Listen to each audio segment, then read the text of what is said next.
Hi everyone, I hope that you're all doing good.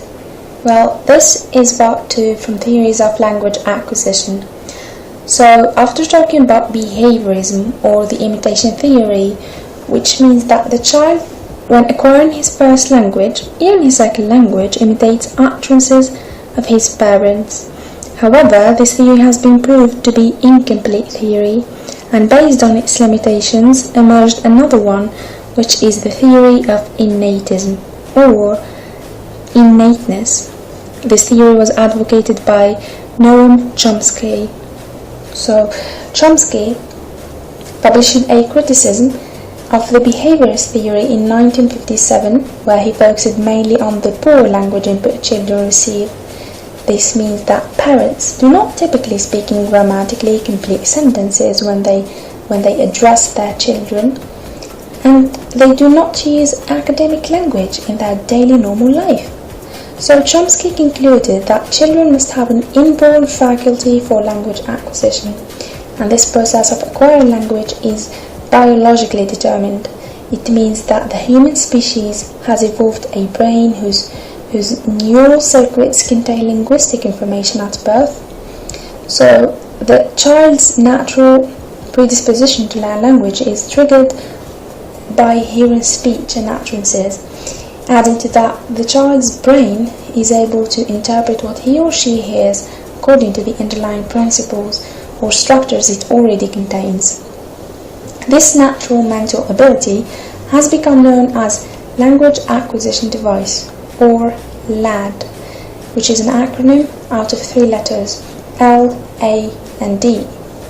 For example, the LAD already contains the concept of verb tense.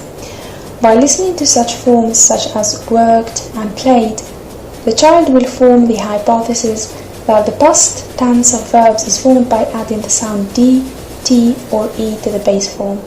This in turn will lead to the various errors that I've mentioned before in part 1. So to cut it very short, the LAD for Chomsky contains specific knowledge about language. Now let's move to the criticism. The main limitation of Chomsky's theory is that his work on language was only theoretical. He was interested in grammar, and much of his work consists of complex explanations of grammatical rules.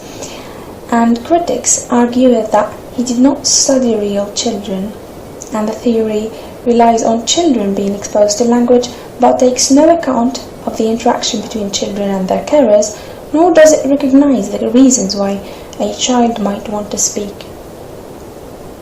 Well, in 1977, a study was published of a child called Jim. He was known as the hearing son of deaf parents. Jim's parents wanted their son to learn speech rather than the sign language they used between themselves. He watched a lot of television and listened to the radio. So he received, according to his parents, frequent language input. However, his progress was limited until a speech therapist was enlisted to work with him. So this study shows that being exposed to language was not enough, and without the associated interaction there will be a little progress in acquiring a language, mainly the first one.